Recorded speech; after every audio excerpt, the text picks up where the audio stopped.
We're going to go ahead and start on eligibility because we've got a few things that we need to, I want to make sure that we get through it.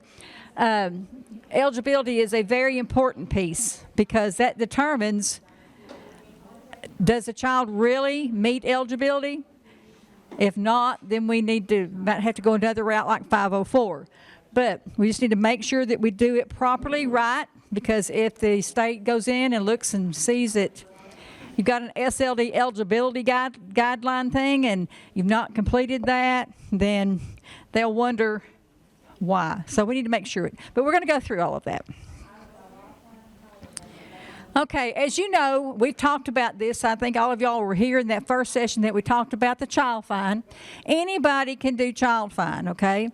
Teachers, people off the street, board members, anybody who works in your buildings, anybody can do child fine. So if they know of a student that they feel like might be special ed, especially teachers, then they need to refer those kids.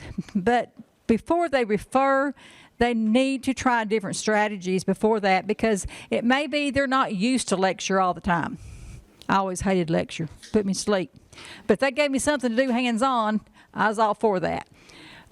But we have to make sure that, you know, we include all types. We have homeless children with all this flooding, all this stuff that happened to us, you know, here in the past, the tornadoes that McGoffin County has been through, you know, they had to go other places because they had no home.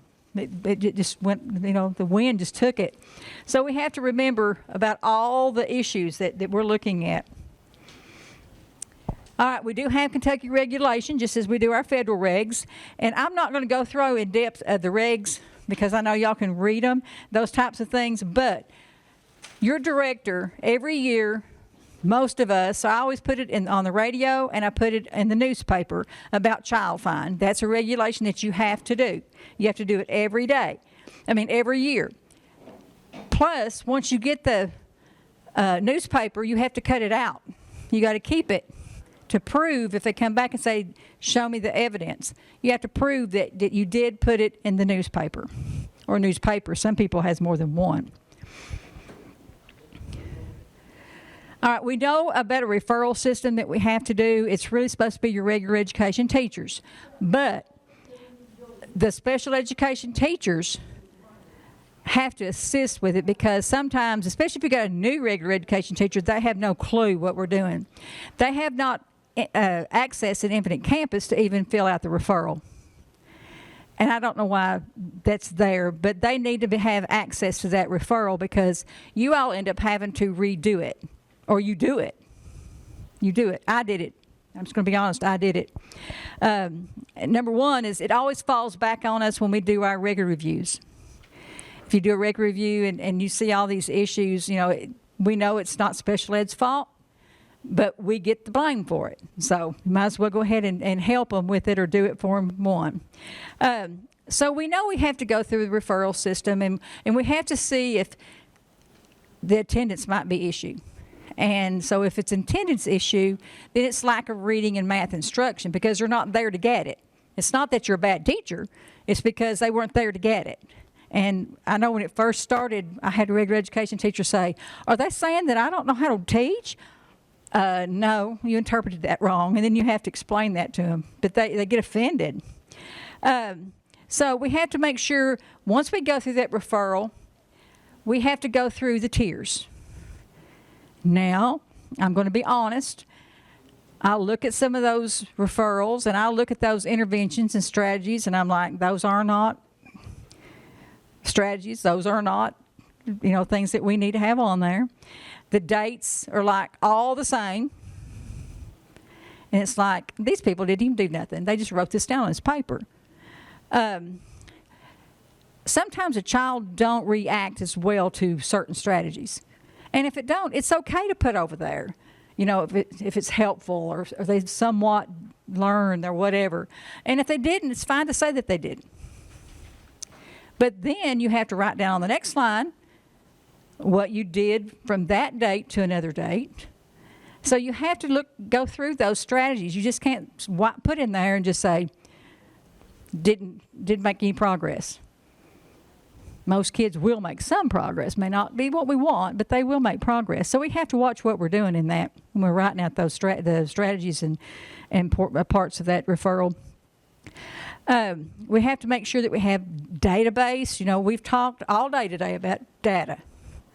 We have to have data. We have to have baseline. We have to give screeners. We have to do all kinds of things. We have to make sure we know the student so we know how to write an IEP. It talks about a child with a disability, and of course you've got your federal regs and you've got your state regs as well incorporated in that. And it talks about all the different disabilities. Again, Kentucky uses 14 disabilities, and some states only use 13, and they call them intellectual disabilities, and that's your FMD and your MMD. But we separate that because we want it separated. We want to know the different IQ, because that helps us. You have children that are 3 through 9. You know if they qualify, they're DD. What we have found at KVAC, our KVAC staff have been out in these what we call CCEIS districts, and we are finding that the students that they are putting in as DD, most of them are coming out MMD. It's like we're dumbing them down. And I know that some kids are probably teachers' kids or something that goes into this, but a lot of your regular ed teachers think those are special ed kids, the special ed teacher will come and get them, and that's theirs. Well, I'm sorry. They're not special ed kids. They are regular ed students. They receive our services. They receive speech. You know, and here you all teach them academics. So it's like, no, it's a service. It's like a regular education student just having speech only. They're not special ed kids. So, and I've been preaching that for 40 years. This will be my 41. I'll be preaching it when I leave here. Yeah, when I'm going out that door, I'll be saying that. So, and you'll probably hear it. But, you know, we have to make sure that they do have a and I'm going to tell you, I even told the state this, I don't think DD needs to be involved in those disabilities because it's not a disability. It's the time that they play catch up. And that's the red stuff you put on your hamburger and stuff. But anyway, my grandson tells me that all the time. Catch up. I said, yeah, catch up. All right, so we just need to make sure that these students are really DD. You get that form, you look through it, you do it honestly, because we don't want any more DD students to be dumbed down. And I know Denny Paul stepped in here now and he knows what I'm talking about. We're making them special ed, and we need to stop that. But it's not you all. I'm preaching to the choir. You all understand what I'm talking about, because we don't need that. And we have seen that. We've seen that issue. Autism, we have seen the rate explode, just like you all were talking about earlier. And it's going to keep coming. All right, it's going to keep coming. So we just need to be ready for that. So it tells us what autism is. It's a developmental disability significantly affecting verbal and nonverbal communication and social interaction, generally evident before the age of 3. Now, sometimes they don't catch it by age 3, but it's the parents are in the denial stage, and they don't see nothing wrong and think, oh, they'll catch up. But when you see they have social issues, you pretty much know. You know when you see the hand fluttering, those types of things, you can just the rocking, those types of things you can catch on pretty quick. But we do have some students that rock that are not autistic. So we need to make sure that we go through that autism eligibility form. We need to make sure that we document everything that is needed, and we need to document that as honestly as we can. Okay, so other characteristics that are associated with the autism, it tells us that, sometimes they repeat things over and over and over. They're just repetitive. And they're stereotype movements, resistance to environmental change, or change in daily routines, and unusual responses to sensory experiences. Now, I have to say this. When I was a director in Breathitt County, I had a child, an autistic child. They changed the bus at the last minute. Autistic kids can't stand change. So the child, he gets on the bus. He sees that that's not his bus driver. He tells that guy that he's not his bus driver, on and on and on. But instead of trying to, the teacher telling that child, now, you're going to be on, I'd be walking to the bus with that child, telling that child, now, there's going to be a little change here. I want to let you know right up front that you're going to have a different bus driver, and you all are going to be going a different route. That wasn't never said to him. So the guy, he gets on the bus, and he's sitting there, and I guess he's seeing going a different route. So he gets up, and he hits the bus driver in the back of the head. And, of course, the bus driver stopped and all that type of stuff. But when it was all over with, they come back to the garage. The bus driver come to my office, and he told me this story. He wanted him kicked off the bus for the rest of the year because he was violent. I said, no, I know that child. He's not a bit violent. Somebody failed to tell him of the changes. Autistic kids have to be told way in advance if you can, and have if they knew it at the beginning of the day, they should be telling that story over and over all day long to where it's stuck in his head. But nobody did that, but it was a last minute. It was the last minute. They did not know it was going to have that change. But the teacher failed to walk the child to the bus and explain it on the way there. And then explain it to the bus driver because he'd had no clue about all of this. But he was hot and heavy. He went up to the superintendent. He wanted the child just off that bus. Said he's violent. So, what all that led into. So, yeah, I had a mess with that. But he did not have to lose his transportation rights. So we have to make sure that we know each of these. So you have deaf blindness, and I don't know if you had this in your school, but it is, you stop and think for a minute. If you can't hear and you can't see, I think that's a horrible feeling. I can't hear out of this ear right now because my eardrum's all filled up. So if you tried to talk to me on this side and I've not said anything, it's not because I'm snotty. It's because I can't hear out of this ear right now. But if we imagine that, how hard that is, you need to try to do everything you possibly can for these type of students. These are the kids that you're going to find out that's going to need all this assistive technology, all this stuff, because they don't know. And as they get older, I worry about them. I had one at the high school, and I constantly worried about her because I knew the life that she lived. And it was like I wanted to take her and keep her, but no, I couldn't. But, it's just terrible. In some big cities, those students have a lot of opportunities. But in some of our Appalachian little bitty, I call them little dot on the map, there's not a lot of opportunity for those kids. And the best place that I have found for them to go to is to KSD and KSB. They have what they need there. And they can teach them up here where our districts didn't have all that to do. So that's the best place for those to go. So if that ever happens in your districts, you know that option is open for you all. Okay, when I was born and raised in Houston, Texas. I know Marianne, all those know that a lot of y'all know where I came from. But my best friend, she could not hear and she could not talk. She taught me sign language. She could write, so pretty. She could write pretty. But she taught me all the sign languages and all those types of things. And we left at the same time. When I come here, she went to Georgia. And she's still alive, and we're still talking, writing. She can't talk, so she writes me, and I write her back. But, a hearing impairment, sometimes we have cochlear implants. We've got things that will work.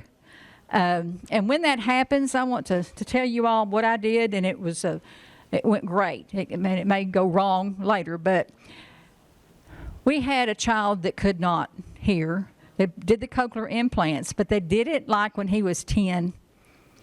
And, of course, he couldn't talk.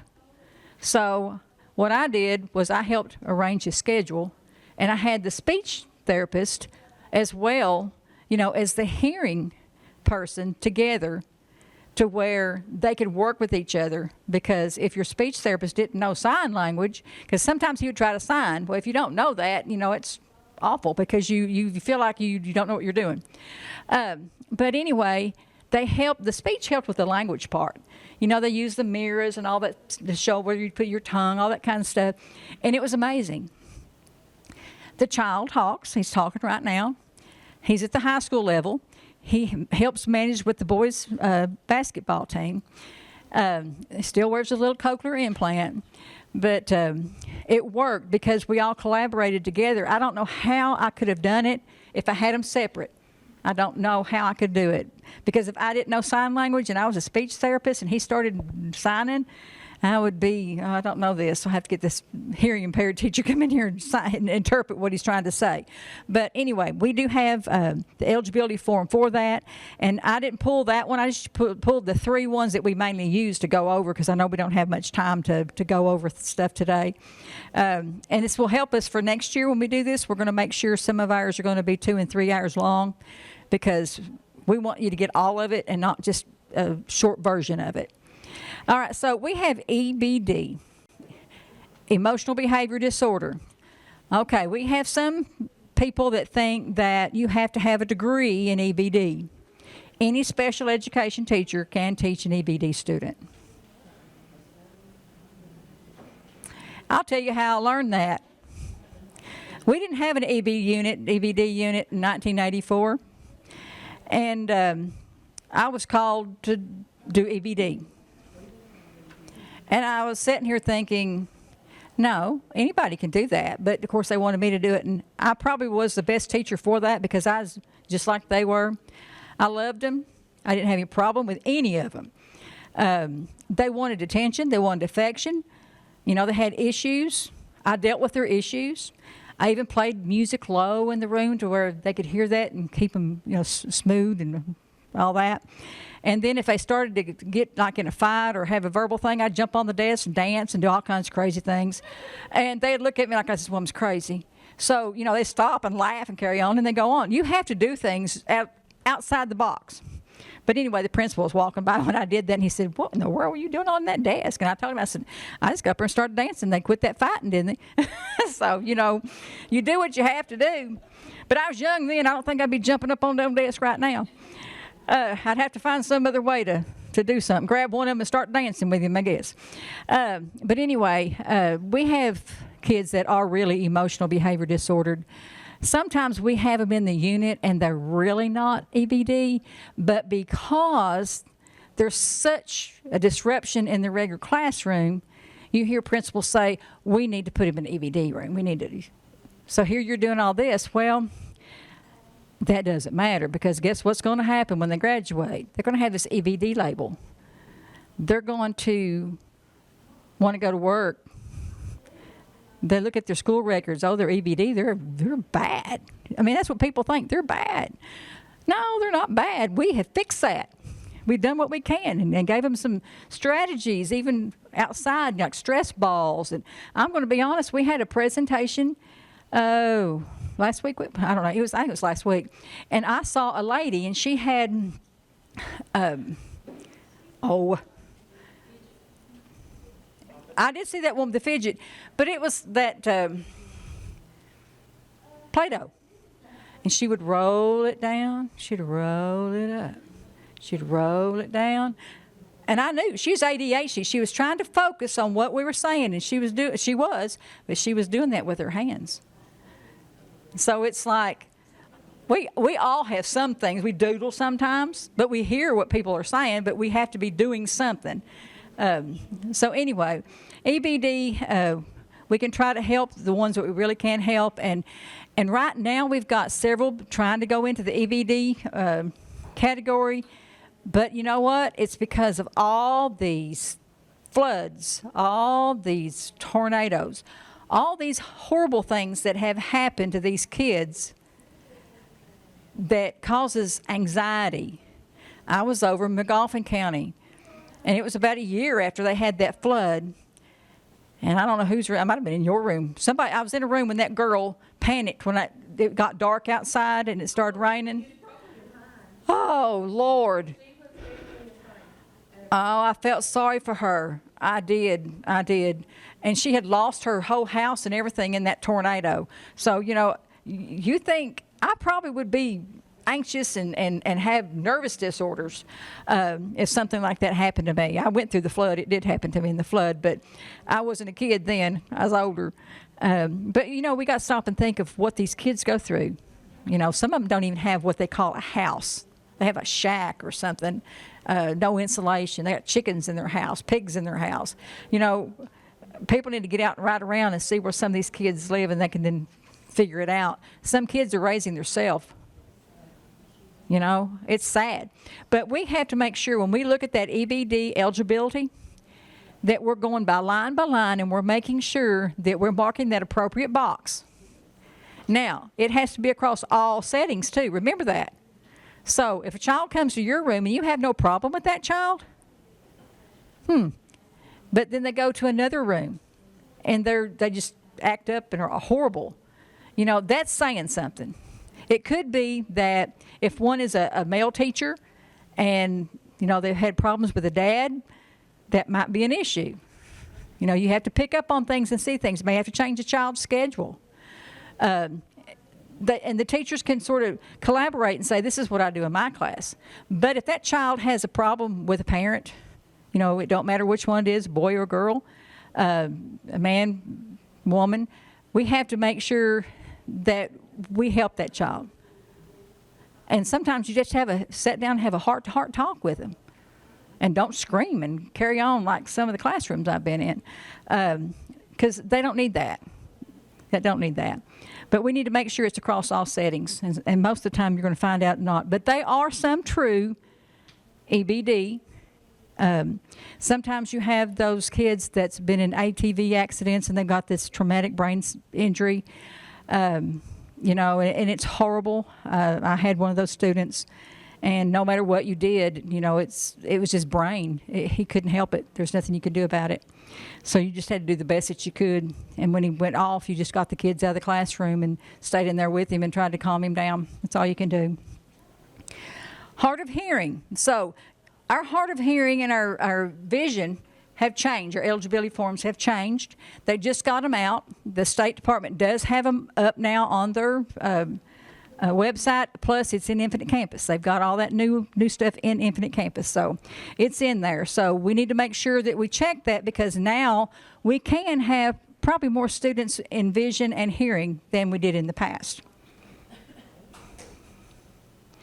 And that's going to be bad, too, because some of them we had to exit out last year. I know of some, and now we're going to be putting them back in, so they're going to think we're all crazy. But it wasn't us that changed any of that. So here is where you have your intellectual disabilities. This is your FMD kids and your MMD kids. So we know that 55 and below is your FMD, and then 56 to 70 is your MMD children. So we look at those the IQs, we look at their working memories, we look at all those pieces, all those domains that we give that test to. Now, the problem that I'm finding when I go in there and look at your records, I find that sometimes the FMD students might have a adaptive behavior of 76 or something way up there. Most of the time, all the time, it should be about the same. Your IQ and your adaptive behavior should be about the same. But it could be a teacher did it that really didn't know how to do that, or they saw it, they're not a problem in my classroom, they're really good, so they just give them all 2s. We can't do that because we have to justify that. And I hope that you all have some kind of access. When you put that in, it will spit out the composite. And then you can look and see what areas they did, and you're going to say, no, that child can't do that. You have to be able to see it to get 2s on a routinely, not just once a month or whatever. And when you see all those 2s and you're looking at that, it's like contacting the IRS. I don't think so. But anyway, you've got to look at some of that stuff and then take it back and say, maybe I need to help you fill this out.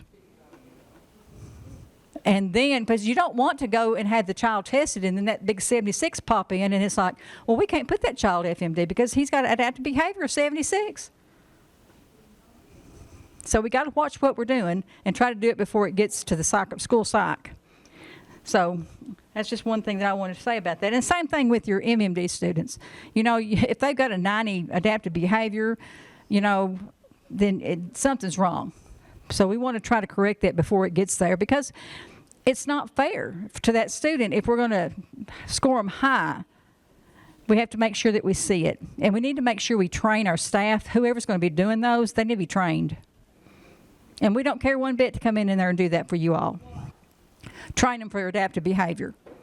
Because I'll tell them like I do tell you, if you didn't see it happen, don't circle no twos.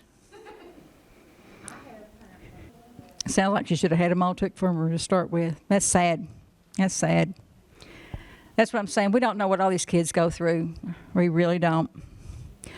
All right, so yes, here we have, and I've got insert the MMD eligibility form, and you have a copy of that. So if you'll get that out,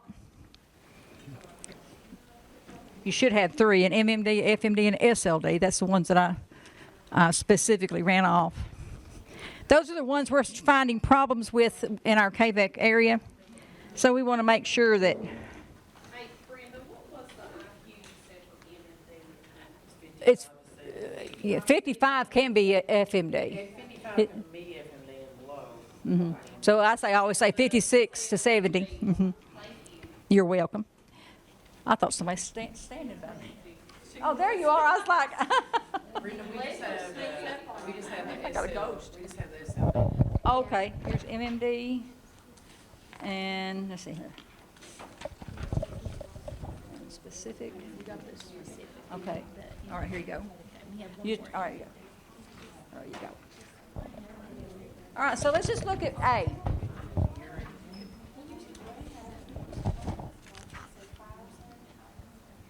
And does everybody have a copy of this? If not, I've got all 3 of them up here.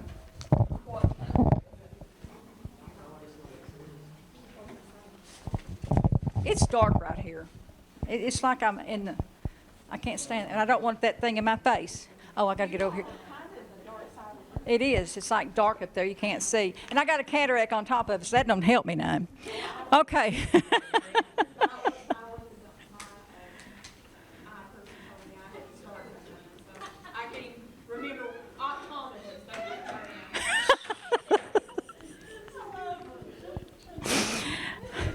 Maybe it won't get ripe, as they say, for a while. That's what it said. I thought about a tomato. When he said that to me, I'm like, yeah, Ricky, tomato, is it ripe? But anyway, on your 1A, it talks about the ARC documents evidence showing the student's cognitive functioning, and it leads 2 standard deviations below the mean. So we know our deviations are 15 points. So 1 deviation would be what, 85? 2 deviations would be 70. So I'm looking at that very first one. So if it's 2 deviations, you're fine. Okay. So you have to make sure you look at that. And I always discuss every bit of this in the conference summary. I start from that first one and go all the way through it in that conference summary. I discuss every domain that they gave that child and the scores, what it affects in academics, all those types of things. All right, so when you're looking at B, you've documented that evidence showing the student's adaptive behavior is at least 2 standard deviations below the mean. We talked about that already, right? Okay, so it says for reevaluation purposes, it's not necessary to continue to meet the 2 standard deviations. And why is that? We've had the child now in special ed. So they're probably learning a little bit, right? So, and if that happens, now I'm not saying if it jumps from a 68 to a 85, there's something wrong there, okay? But, you know, it will raise a couple, 2 points, 3, you know, depending on the child. But you write in your conference summary, you know, that the child has been in special education, his educational history, I mean, you know, all the time, for all these years. And that's the reason why the score has raised. And that's what we want. That's what we want to see. So we can document that. But now we don't need no big old numbers in there. Do that, you better do it again.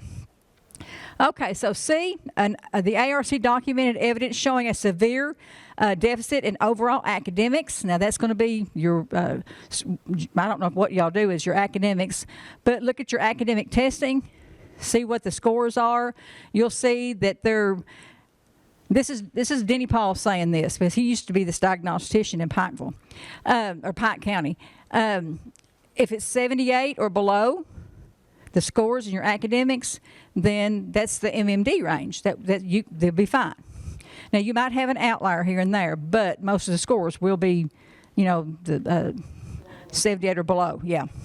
Mm-hmm. I know some do Woodcock Johnson. They do all kinds of different tests. And I need to tell y'all this: the State Department does have the SLD tables for Kaufman, all that WISC, all that. They didn't have it all before, but they've got them all now, so you can compare the discrepancies. I'll get to that when I do that SLD one. Okay, so we've documented the evidence that the disability manifested in the developmental period. The ARC documented the review of analysis. This is where you're doing a review of records. We have to make sure that we have adverse effect. You can't be in special ed if you don't have adverse effect. You have to have supplementary aids and services, and you have to have SDI. That's a mouthful. Okay, so we have to show how the student's performance is significantly and consistently below the similar age peer. So we have to document that. We have to make sure that's in that conference summary. We have to describe that unique differences of the student that warrant specially designed instruction. And then we have to draw upon information from the triangulation of data that you're using, like you may have teachers in there talking and regular ed, special ed, all those things. You have to draw upon a variety of sources to ensure that the information obtained in these sources was carefully considered and documented. And that is also counted when you do your social and developmental history with your parent. On 3, the ARC documented the review and analysis of evidence concerning that lack of instruction. Like I was telling you before, if you find out the child has been absent a whole lot, then that is a factor to that. I know, I hate to say it, but sometimes we do referrals, and I'm looking, and the kids have been absent 40 days. Really? Then you go back and look the year before, and you're like, and you all got this child in special ed. Well, it's not special ed, it just didn't have the instruction that it needed. It just needs to go through the tiers is what it needs in the RTI. So we have to make sure of that. So when you're looking at all this, you need to discuss these pieces in the bottom. The instruction provided by qualified personnel. And what I'm saying about that is teachers, not aides, because they don't have a certificate, remember that. They can do the progress monitoring piece, but they can't do the actually instruction. Intervention database, and I'm going to tell you, I'm just going to stop right there. There are some aides that are really good and should be teachers, and then there's some that don't need to be working. Okay, so that's all I'm going to say about that. Okay, so we have intervention database on the students' response to intervention, so we need to look at all those tiers. We need to see if they're jumping from tier to tier. Are they even moving? Are there things we got to change? Those types of things, we have to write that in there. Again, it says attendance record. And when you put that in there, and that child's missed 40 days this year, 20 last year, and all that stuff, then they're going to work samples. Those are the best pieces that you can have. When the federal government come in on us over testing, and we had scribe on some of ours, not a lot of scribes, but we had a scribe for this one particular kid, and they came in on us and said he didn't need a scribe. He said if they could pick up a pencil, that they don't get a scribe. And I said, you could teach a chicken to pick up a pencil. Well, I shouldn't have said that because it made my director mad. But anyway, it came out before I even could, thought, but it did. But that's the truth. So anyway, we pulled out work samples. That changed the story. So when you got those work samples, that really helps.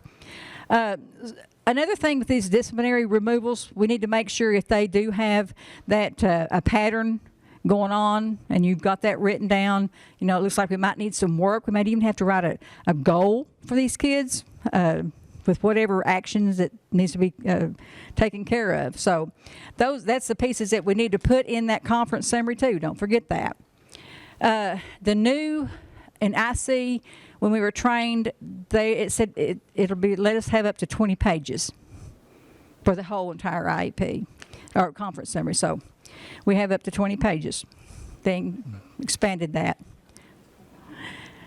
Okay, on 4, the ARC documented the review and analysis of evidence confirming that limited English proficiency was not a determinant factor in the eligibility.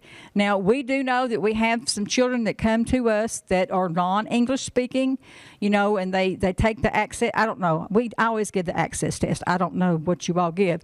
But there's someone in your district that does give this assessment, and then they go from that assessment and they try to get that child in 2 years to be able to speak enough English to understand what we're doing. I couldn't imagine trying to speak another language. It would take me longer than 2 years, my best opinion. I'd probably show them pictures. That'd be easier for me than trying to say it. Okay. And again, you see it says that this stuff could be documented in that social developmental history. That's where the parent will do that. And then if you have any past or present supports in the conference summary, you can put that in there. All right, so on 5, the parent was provided a copy of the evaluation report and documented the eligibility determination. So after each meeting, whatever your meeting is about, your parents need a copy of that. And if it's a student, 18 or older, emancipated student, then we need to make sure they get a copy of that as well. So whatever that meeting is about, we need to do that. Or it says if the parent did not attend the meeting, then, we need to make sure that somehow we get that report to the parent. Now, sometimes we can send that by the student, but we need to sometimes the scary part to that is confidentiality. If that get lost on the bus, I never would send that home.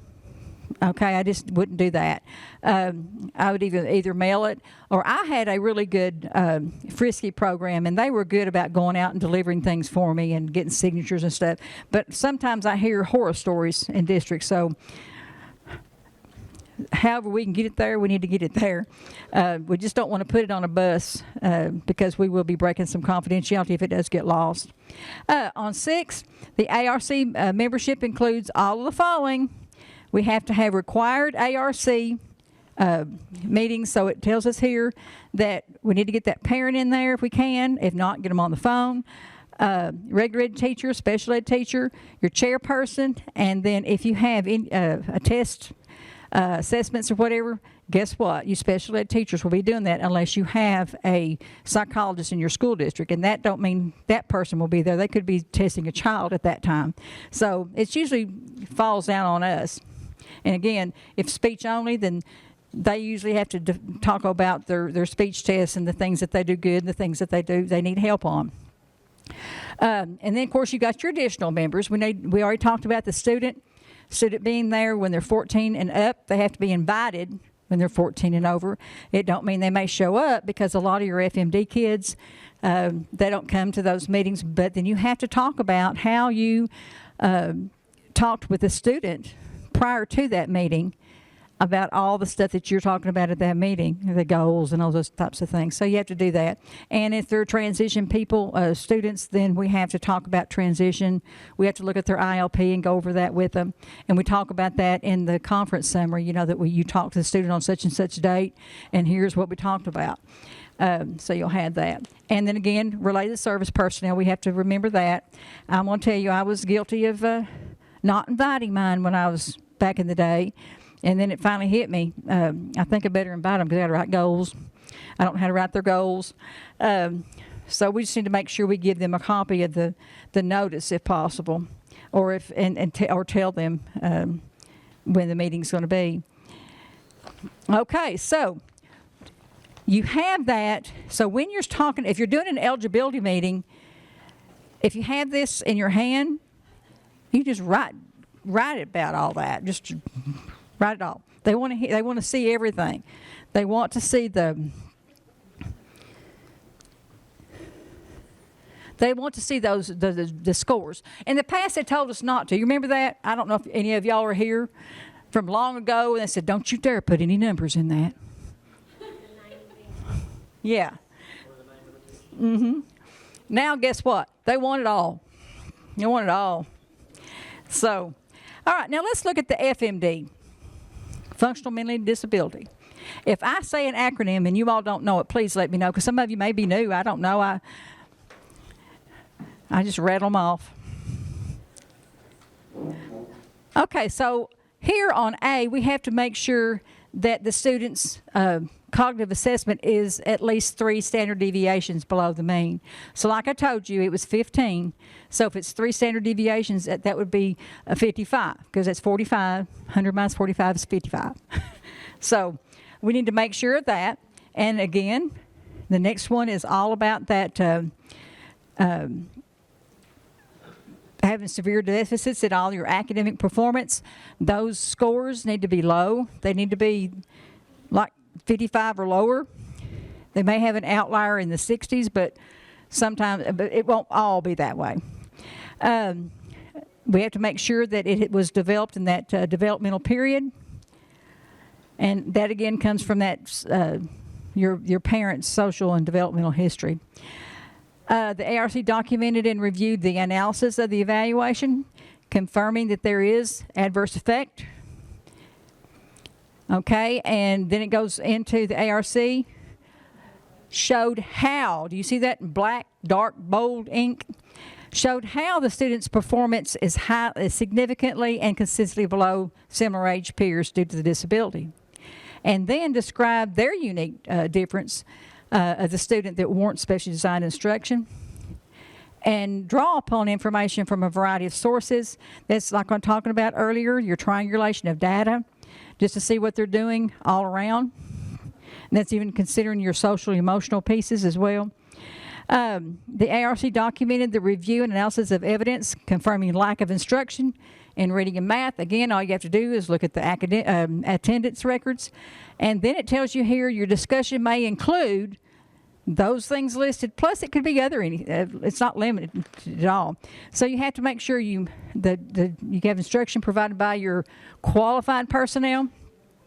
You have to make sure that the intervention data is based on student response to the instruction, setting of instruction, work samples, and of course disciplinary removals if you have any of those. On the other side, it talks about analysis of evidence confirming the English limited proficiency. So again, that's the same thing, and you'll find that again on that social developmental history. And the parent will tell you all that the child, and you all will know it anyway. When he starts talking, you'll figure that out.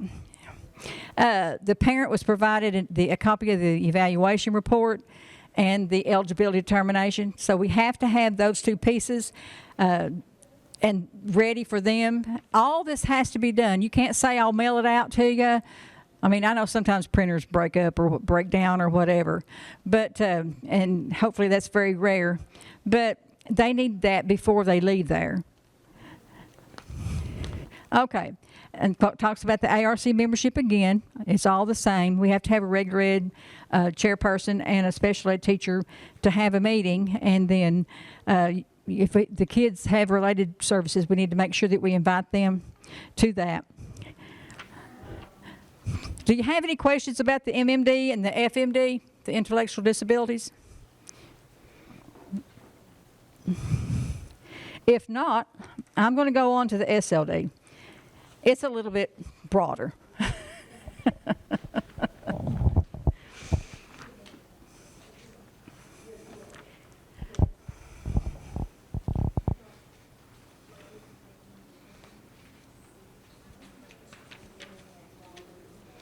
Okay, I grabbed the second page and I know there's 2 pages of this. Okay, again, it talks about the same types of pieces, but when you're looking at SLD, IQ plays a little bit in it, but not a whole lot. If you're using that as a discrepancy table, then, you know, it will. A lot of people do the discrepancy, and I would recommend that. This response to intervention, placing a child with that, you need to make sure you have a whole lot of data. Because when it comes back that 3 years and you do test that child and you test out, then we've hurt that child. We put him in special ed when he should have stayed in regular ed. And that has happened.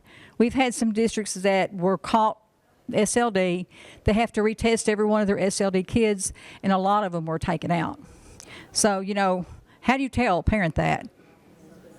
We mislabeled your child. I'd be upset. So, with that severe discrepancy, like I said, and if you'll notice, it's got it right there bolded. SLD reference tables, all you have to do is hyperlinked. You click that, and it'll take you to the tables. It will take you to whatever test that you gave, and it will show you the tables for it, which makes it great because one year we had a hard time because they only did one test, and they didn't do all of those. So everybody was having to figure that out on their own. So that made it pretty rough. So it's there. All you have to do is go to KDU's website, go into the monitoring, and that's where you'll find all your eligibility forms. Okay, so when you're going down to SLD 3, and we need to make sure of this. This is another thing that we're finding. We find that a child maybe only has SLD and basic reading skills. Well, the next year, they've got goals for reading and math and writing and all kinds of things. You can't do that. Whatever, and when we come in, we have to go all the way back to that first, and I'll go all the way through your folders. So we find it, so you know, again, we don't want you to do that because that's a big no-no. You get in trouble. Be put on a cap for that. So whatever their SLD in, just make sure they stay that way. Now, if they're tested 3 years later and they test in something else plus that, then again, you could put that on there. But don't write goals if they don't qualify. Do you use progress data to also drive that, like say they're low in math, calculation.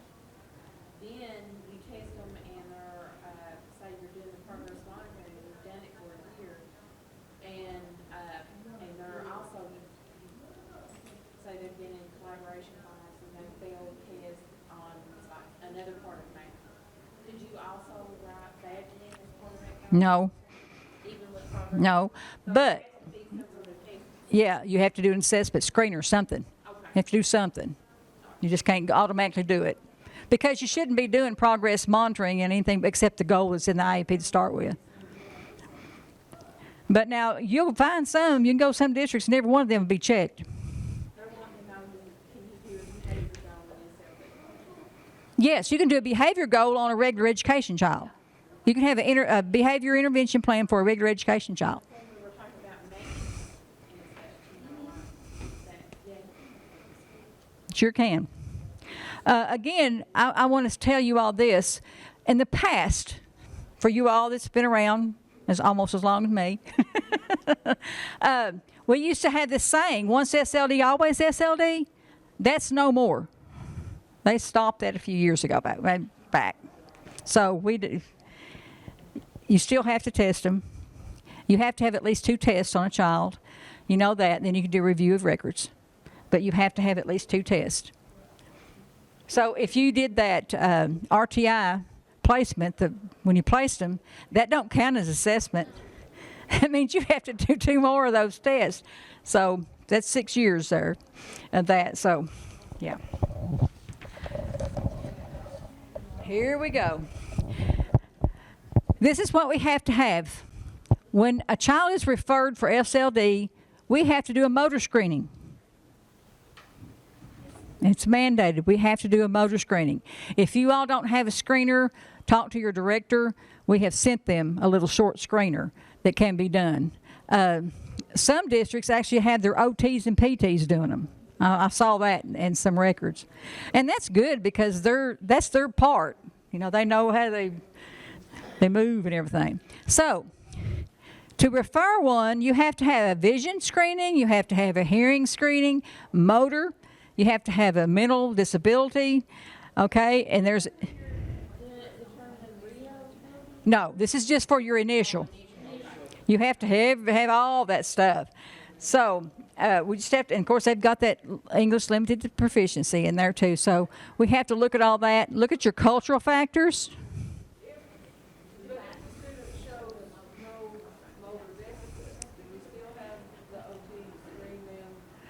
If you're, it's an initial.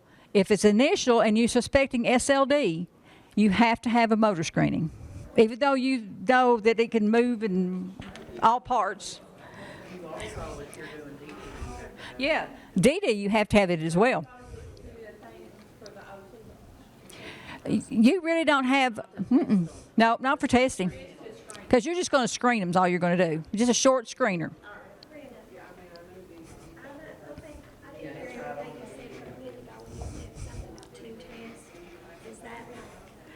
Yes.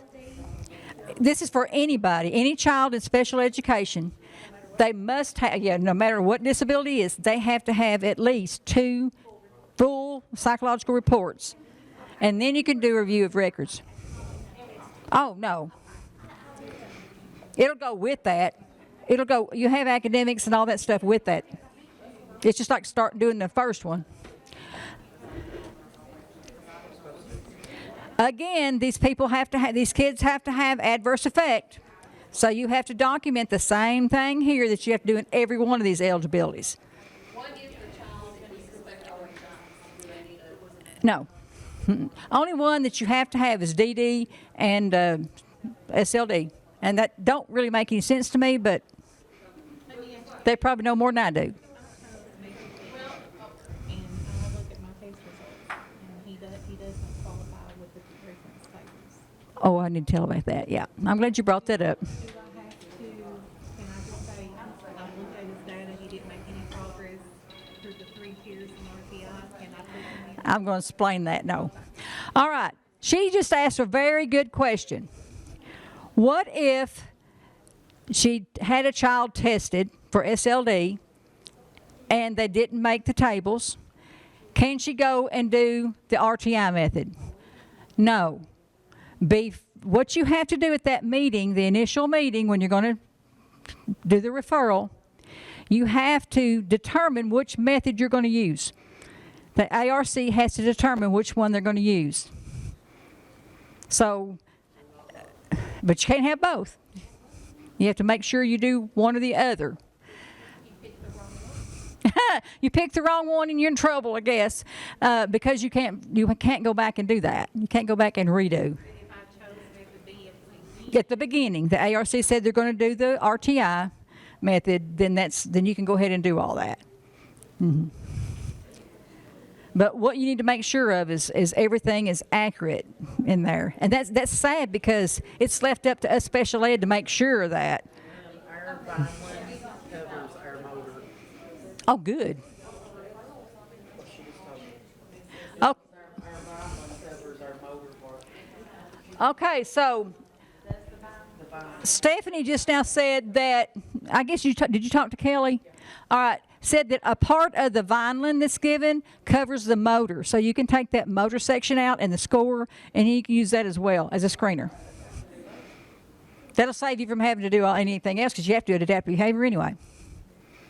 So that'll help. Thank you, Kelly.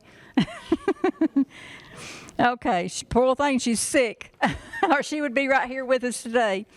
All right, so on 6, we had the ARC documented the review analysis of evidence confirming the lack of instruction. Here we go. All of them has a lack of instruction in it. So if they've missed a whole lot of days, then, they're looking, it's like, we probably shouldn't even referred them. Probably should have put them through the tiers first and went that route. But sometimes they don't do as we ask. But anyhow.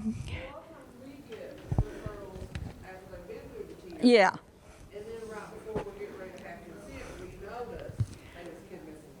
Mm-hmm. That's when, and I hate to say it, the chairperson needs to say, we've noticed the child, and this is what we think of. How many days do we feel like a first grader should be at school? Well, they probably need to be there a lot.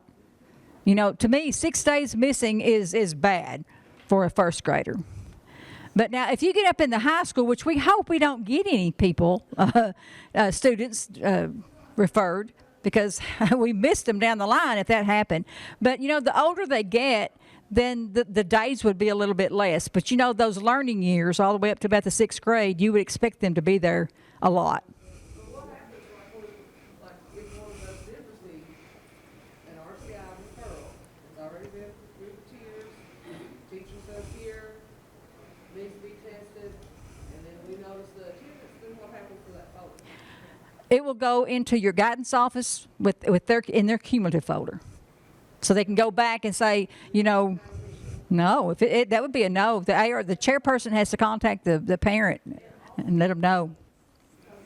Kids are afraid for third and fourth grade, and when you go to teacher, get the grades, and there's A's and B's. A's and B's, so they have a referral, so then, They're gifted. but we're getting, Twice exceptional gifted. but that's what we're getting, you know, so. See, it's all messed up. That don't need to happen like that. And I know the teachers are saying, oh, they're really good kids that don't cause me no trouble. You can't do that, folks. We're doing them an injustice. Hey, Brenda, so how many days does the student need to miss we would consider, well, they missed, you know, too much school? What percentage? Well, they don't give us a percentage. The state don't even give us a percentage. But what they did say, and they've got this in the guidance document. If you look in the guidance document, you'll see it. The younger they are, the more they need to be in school. So to me, if they miss 10 days, then no, that's out. But you're going to find out a lot of them miss 30 and 40 days. Yeah, if they look at the guidance document and read it, and that's the reason why we're giving principals access to our stuff, so they can go in there and look. And Dayon is there at every one of the principals' meetings, and she goes over stuff with them. Because we want them aware of stuff that they need, because missing a lot of days, and the state goes in there and looks at that stuff, and they're like, oh my goodness, this kid has missed 40 days of school, and I'm not exaggerating. I have seen stuff like that.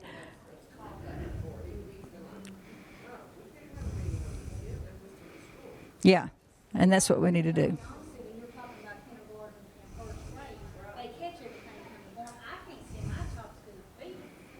So, I mean, you know, it's like, I think she went through 8 things last year. So, I mean, I might as well give her all. Oh, Lord. Oh, she had COVID, strep, flu A, and then what else was she had? Strep again, and then stomach virus. Well, you know, when you look at that, if I was an ARC person, when you look at that, those are medical problems. We have parents, they're just too lazy to get them up in the morning. Oh, yeah. And that's what you're looking at. But if they've got documentation of why, then there's a different view on that. Yeah, but I mean, I just didn't want to be leaving because I was thinking, oh my God, she had all those, and I had doctor's excuses. I couldn't imagine the rest of them were the same. And I was a healthy child. You know? I'd say that happened to a whole lot of people here. So, but anyway, that's different because it is a medical issue, so you won't have any problem with that. No, you won't have no problem with that. And we do have kids that have to go to different services too. You know, some of them might have to go to counseling. Some of them, you know, they're in different places. But as long as they've got that excuse, then that's fine. But it's just the parents that don't want to bring them to school and don't think that it's important. Yeah. Okay, so we are over on the second page. On 7A, the ARC documents the relevant behavior noted during the observation. So you know you've got 2 observations, and you're going to discuss that, and you're going to put that in the conference summary too. Okay? This is when you're testing, when you're doing the observations. So it'd be an initial or a re-eval. Okay, then they document the relationship to that behavior that they saw in class to their academics.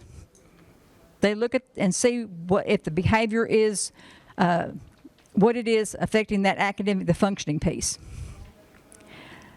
Okay, it says a member of the ARC, and it said other than the student's regular education teacher, documents the behavior observation in the learning environment.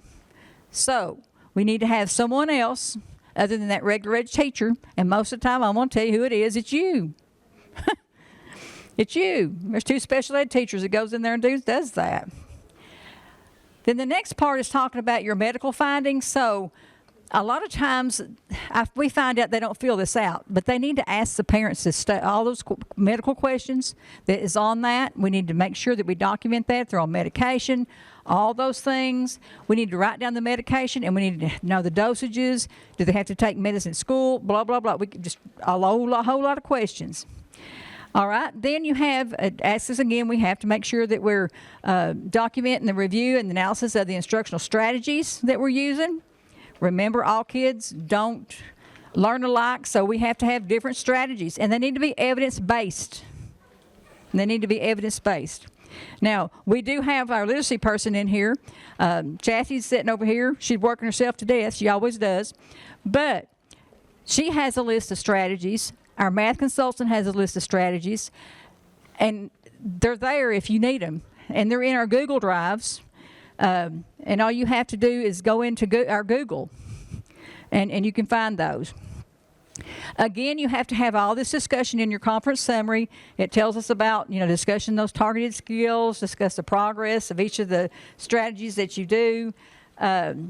Any programs listed must be accompanied by a discussion of targeted skills to show the progress.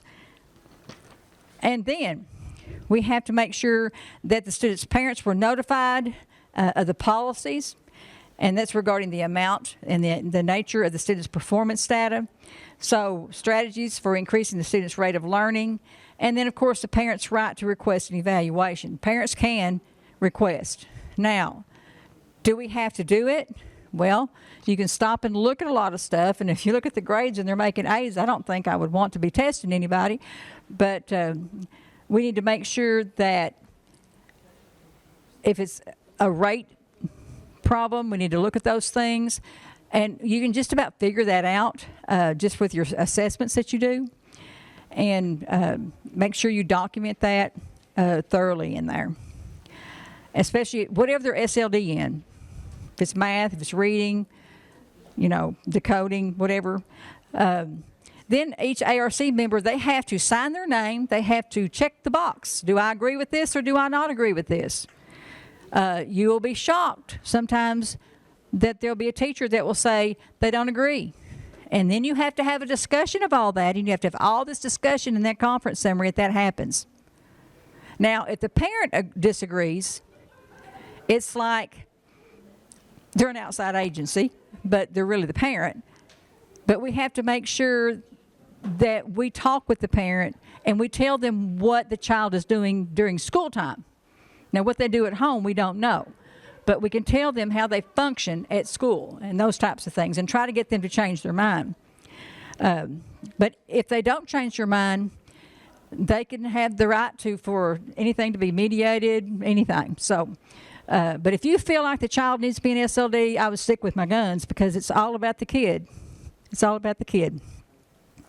The ARC documented how the above information was provided to the parent. I told you I put that in the conference summary. And then each ARC member, they have to do that in writing. They have to mark the box. And it says if any ARC member disagreed, the differing conclusions are attached. And they've got a document in Infinite Campus. I don't know if y'all know that now or not, but they do have a document in Infinite Campus that if there's someone that disagrees, they have to complete that form. It says to the eligibility determination form and written report. So you have to, I guess, attach it to that. Okay, on the back, the parent was provided a copy of the evaluation report. Again, if they can't come in and get it, mail it, have someone deliver it from school or whatever. Do not give that to the child to take on the bus. Somebody else's parent might be reading all that. Then we get in trouble. Okay, or if the parent did not attend the ARC meeting, the ARC documents, that a copy of the evaluation report and document of the eligibility determination were sent home to the parent. A lot of people do a certified mail, so they have to signature that they did get it. And I was one of those, because I was always afraid that it go in somebody else's mailbox or something. You know, it bothers you. So anyway, you have to. I do it certified. It don't cost that much. Then of course, it's got your required ARC members, and then it's got the ones that could be additional people in there as well as a student.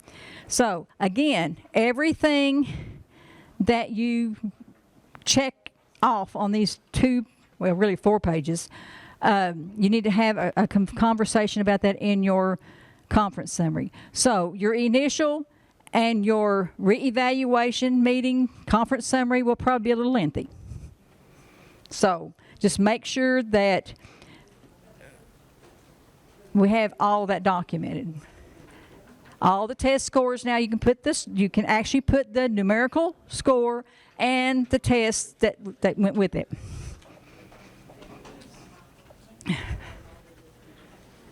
Okay.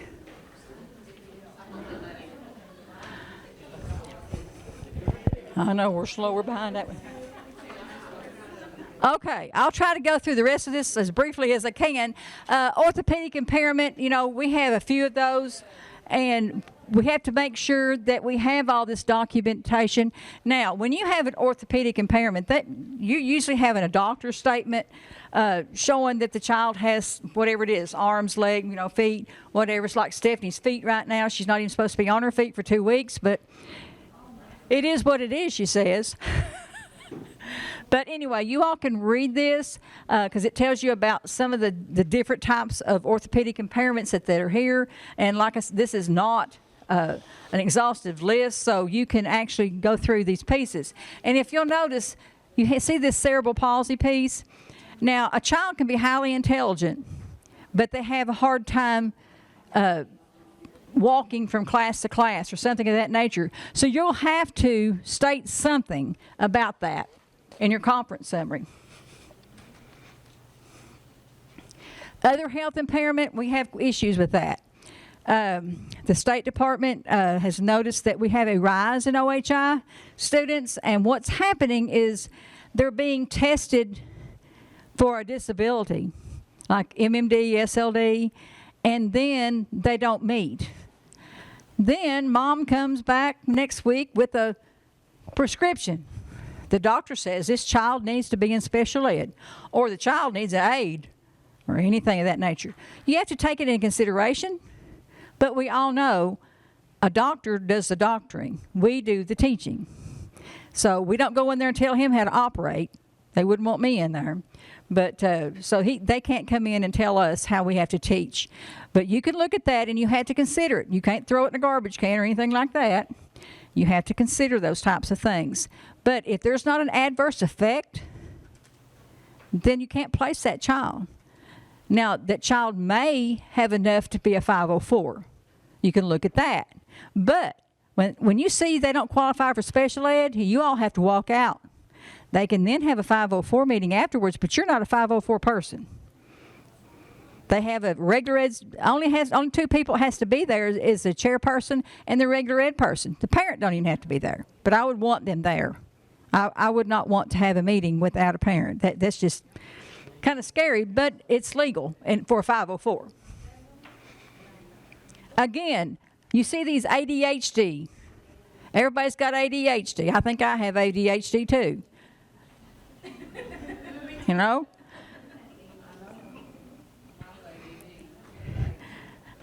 I'm the hyper one.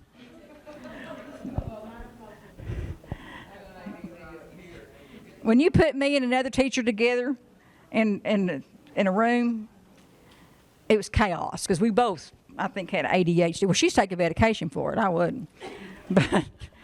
But anyhow, I mean, if you have ADHD, you have it all the time. It don't go away. So you'll notice these kids that they're put in, and then all of a sudden, they don't have it. And they want to be out. And then they test, and testing is something else. So, I mean, I said we do injustice when we don't do the proper and follow our protocol. We got to follow those guidelines. If we don't, we in trouble. And we've got so many guideline books out from the state right now that you all probably take the rest of the year to read all that stuff. But it's important stuff. All right, we talked about your learning. Here you go with the speech. So We already know through, was it the last training we did just a minute ago about the speech? They could probably put any kid in speech, the way it's worded in their, the kegs. So, you know, but they don't want to do that. You don't want to do that. Now, if the child needs it, that's great. But I'm sure you probably have a lot of language students. That's the problem. We have figured out here that our kids don't understand the vocabulary. They don't understand those pieces. So I think if we was to get that to them up front and teach them and let them have a log, you know, definition, that would help them and go through those with them. Every time you have a unit, make sure that you go through them and define it. Give them a little quiz. You don't want to give them 100 words. You don't want to give them very many words because it takes a long time for them to learn. And our problem with our MMD students is that they can't retain what they learned today. They forget it. They don't know it the next day. So we have to try to help them and be repetitive with them and try to work with those. And I'm going to tell you, Equipping Minds works. We do that training here. But we did see a child, and it works. So I feel like everybody should have that part, but I understand if they don't. But Equipping Minds. We train it here. We've got trainers. Yeah, we've got trainers for that. So if you all are interested in that, just get a hold of your director, and they can contact us, and we can set up a date to have the training. Yeah, we do things here. We're workaholics, as a matter of fact. See back there, look at Chastity. She's back there working her heart out. Okay, again, traumatic brain injury. That's the doctor statement. You know, you don't have to worry about testing because they've been in some type of accident and they've had a traumatic brain injury. So we just need to make sure that we do what we can for them because they have a lot of problems. A lot of problems depending on the blow that they've had to their head. Okay, so we're wrapping up eligibility, so we need to make sure that we understand those federal regs, those federal guidelines and stuff. So if you'll notice that, I put the federal code is right here, and then we have on your paper, we actually have the Kentucky regs as well that links it to them.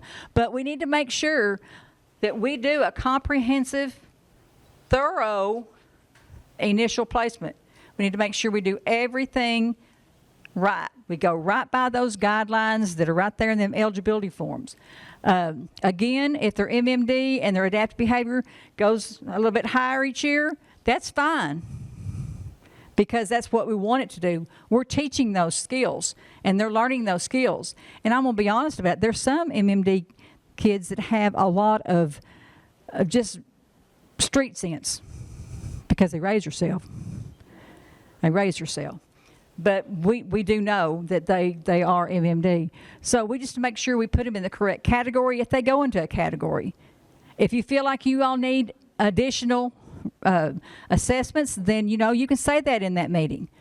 You can say, well, let's meet at a such and such time and we're going to do this assessment, all those types of things. And if you have a behavior kid, make sure you do a Connors or Achenbach or whatever you all do in your school district, because that's going to be your assessment for your EBD part. And that's the part that we find that they're not doing. We see those that we don't find a test in there, but they're EBD. So we make sure we have that Connors or whatever test that you all give them. All right, so I put in here a little old thing about specially designed instruction, and it's 2 slides, but we've already gone over that all day, and you all have been in here. So we just need to make sure that the student gets the proper specially designed instruction and the proper supplementary aids and services and accommodations. Those are the 3 pieces that will help them with their being on a level playing field. Okay, we need, again, address that unique needs of the student and the results of the disability. That tells us the adverse effect. And then we need to make sure that they're in with the general education curriculum so they can learn all that. Plus, we have our IEP that's on top of that. It's a separate, IEPs are separate than being in a regular classroom. So it's just on top of that. And if you all need any help or need any questions asked, you know, we're here.